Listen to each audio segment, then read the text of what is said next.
It's Teresa from Life Beyond Diabetes, and we have been talking about diets for type 2 diabetes all week. And today we're talking about the ketogenic diet. And I know I have a few people who've been asking me about the keto diet, so I'm excited to get talking about this.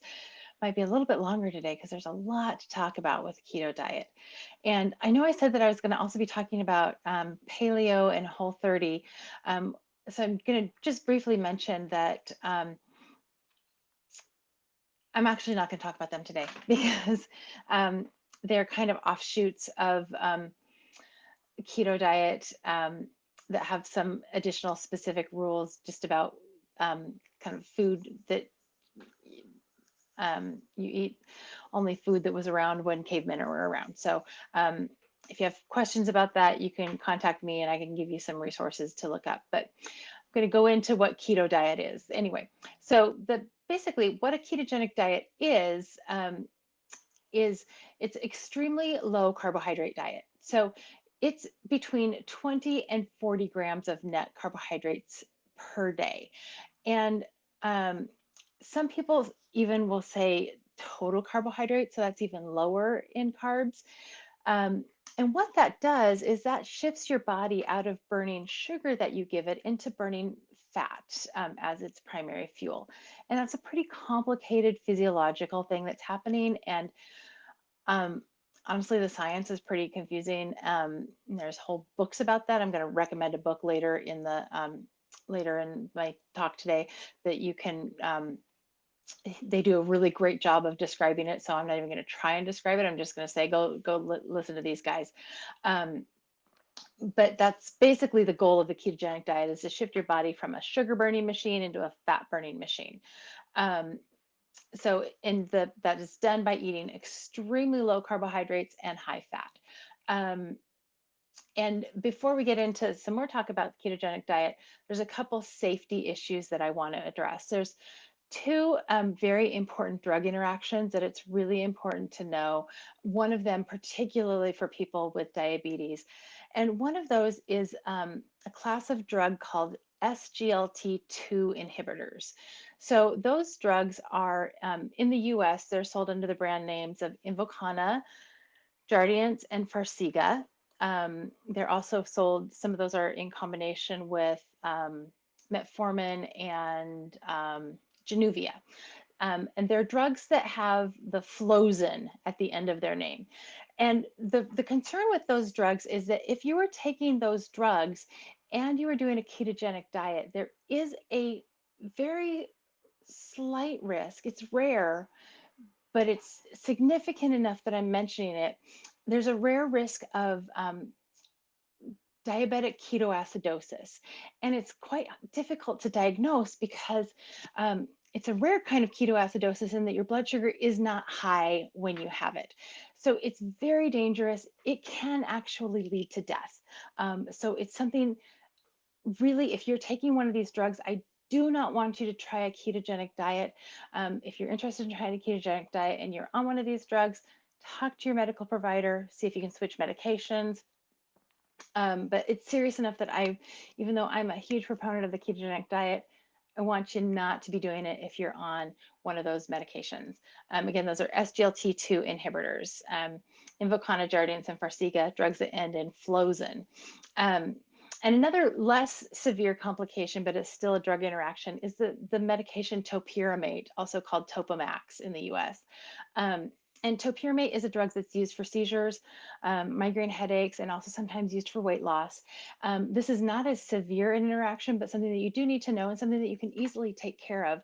But the interaction that it has with a ketogenic diet is causing low potassium. So if you are taking topiramate, again, it's not dangerous to continue taking your topiramate.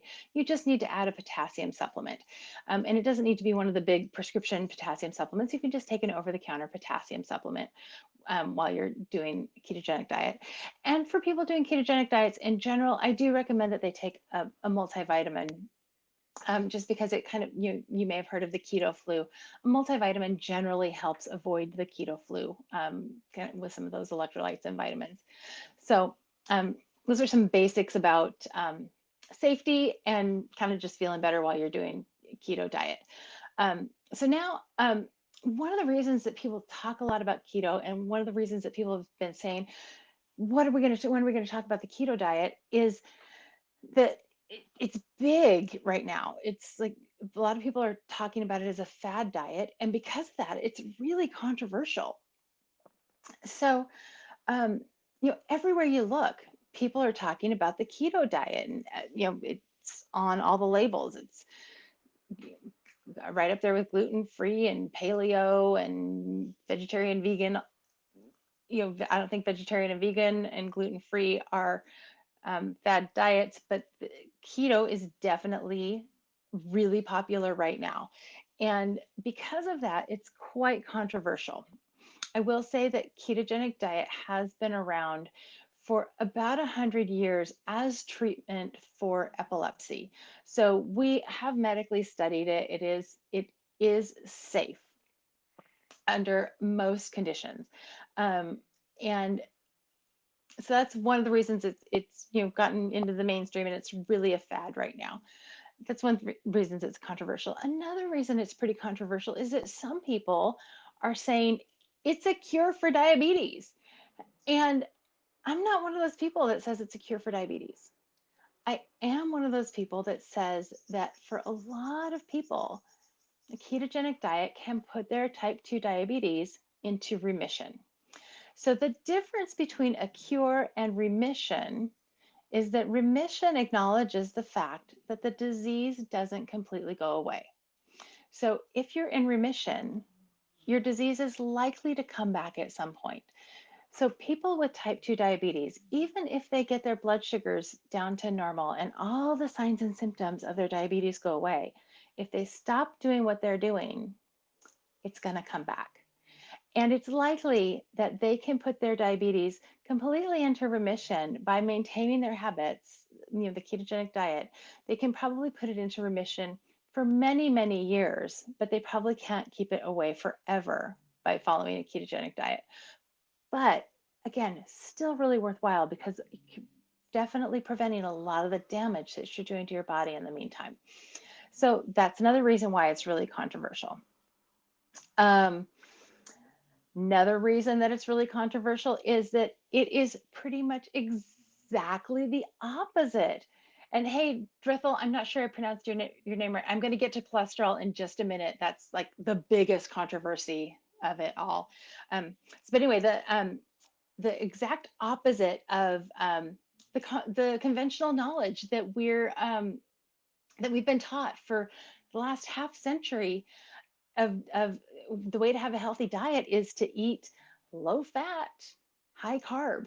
And here I'm telling you to eat low carb, high fat. That would be what a keto diet is. And flipping that conventional knowledge right on its head. And a lot of medical providers are really saying, well, I was taught in medical school, I was taught in my dietitian classes that you got to eat low fat, and that this is going to kill you, this high fat diet. And the research is solid that no, this isn't actually a healthy way to eat for most people. Not for all people. There's reasons not to, but for most people, this is a very healthy way to eat. Um, and just because we've always done something a certain way doesn't mean that's the way that we should keep doing something. As the research emerges, we can follow the new research. Um, and then I'm going to get to the cholesterol in a minute, but the next thing before the cholesterol is that one of the things that makes the keto diet really controversial is that a lot of people say it's not sustainable. And they won't recommend it because they say it's not sustainable. And I've actually seen people say the science is there, that it's solid, it's a good diet. We get good numbers on diabetes. We've seen even reduced inflammation, reduced, so not just with diabetes, but with other diseases, and even heart disease is responding well to a ketogenic diet. But they will say, but it's not sustainable, so why would we recommend it? And my answer to that is, well, an extremely low fat diet isn't sustainable, but we've been recommending those for 40 or 50 years. And there's a lot of things that we recommend for health that many people don't consider sustainable, but we recommend them because they're the healthiest thing. So I am not saying that everybody needs to do a ketogenic diet, but if you think it's sustainable for you, that is not a reason to not do it. For me personally, it's sustainable. That doesn't mean that I eat keto every day. I had my birthday this week. I had cake. I ate what I wanted to because that was my day off. I don't eat keto every day. I eat keto most days and I feel great and I think it's sustainable for me. It's not sustainable for everybody, but that is not an argument to not choose this way of eating if that's how you want to eat. So now the big question, cholesterol. Um, this is a diet that is high in fat, low in carbs. And when people start eating a diet that's high in fat, a lot of people say, oh my goodness, my cholesterol is going to go out of control. And what happens, so first of all, I'm going to talk a little bit about what is measured when you look at a cholesterol panel. So there's three things generally that are looked at on a cholesterol panel. The first is triglycerides, and triglycerides tend to be high in people that are insulin resistant. The second is HDL, that's high density lipids, and those are the ones that we want to be high. You can we want that number to be higher, and you can remember that by the H is for happy. So we want them to be high density lipids. The third is the LDL, and that's for low density lipids, and we want the low density lipids to be low. Um, so, and the low density lipids are the ones that are sticky and they stick to the edge of your of your arteries, and that's the ones that clog things up and cause heart problems. So when somebody goes on a ketogenic diet, it's really common in the first few months to see a dramatic decrease in in your blood sugar. Fantastic blood sugar numbers. And I can't tell you how many clients of mine will say they went in for their next checkup with their medical provider and they got their lab numbers back, and their medical provider said, this is fantastic. Your blood sugar looks amazing, except we also did a lipid profile and your cholesterol doesn't look so great. And they'll say, it's really interesting because your triglycerides look fantastic, because the triglycerides generally dramatically improve right alongside the blood sugar because you're treating the insulin resistance with that low carbohydrate diet. Your HDL also looks good because it's gone up because of that low carbohydrate diet. But your LDL, oh my goodness, that is out of control. What are we going to do about the LDL? So generally it's very, very common to see a big bump in the LDL in the first 3 to 6 months after starting a ketogenic diet. And again, this is something that I want you to deal with your own medical provider. I don't give medical advice. I'm just providing information. But what I do with my own clients is we follow that for about a year. Um, and also, if there's enough concern, if it's gone so high that I'm worried about that LDL, I draw additional labs and I look at those LDL particles to see if they are actually the truly dangerous LDL particles, because there's different kinds of LDL particles and some are more dangerous than the others. And you can't really see that on that basic lipid profile that's just looking at triglycerides, HDL, and LDL, because some of those LDL particles are actually closer to HDL particles and they're not actually that sticky. They don't stick to the edges of your arteries as much as we think they do. So um, the I give people usually up to a year to get their LDL back down to a normal place eating a ketogenic diet. And I just watch it really closely. I usually take their cholesterol panel every 3 months, right alongside their A1C, to see what's happening. But again, that's negotiating that you might need to do with your medical provider. Now, there's a couple books that I want to recommend that are pretty excellent that go along with that. Um, and Drithel, I'm going to answer that question after in the comments. Okay. So I see your question there. I'm going to go ahead and answer those afterwards. The books that I have to recommend are two books by Jimmy Moore, who is a low carb blogger, and he's pretty entertaining. So his book is kind of fun to read. He's written the book, and the science comes from Dr. Eric Westman. Dr. Westman is one of the top researchers at Duke, who's done some of the top research on ketogenic diet, extremely low carb eating, in and its effects on disease process. So you put this entertaining writer along with a top scientist, and you get some really great information. And they've written two books that I want to point out. One is called Keto Clarity, and that talks about the science behind the ketogenic diet and some of the things that I talked about before with becoming switching from burning sugar to burning fat. And the other one is called Cholesterol Clarity, and that talks about the um,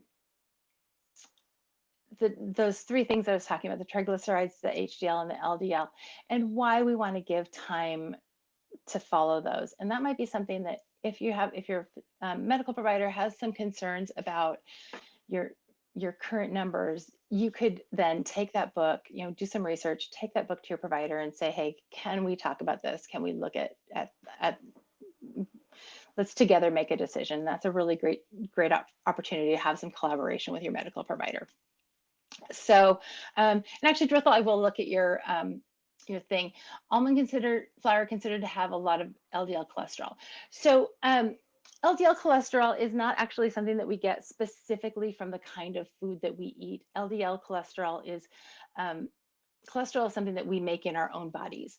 So even though we talk about food that's high in cholesterol, um, we don't necessarily get high cholesterol from eating things that are high in cholesterol. So, for example, um, the not very pretty example that I like to give is that when we talk about fattening up cattle, to get a nice fatty piece of meat, we don't give them fat to do that. We give them really lean grain, and that's the thing that makes them fatter and gets them nice and marbly and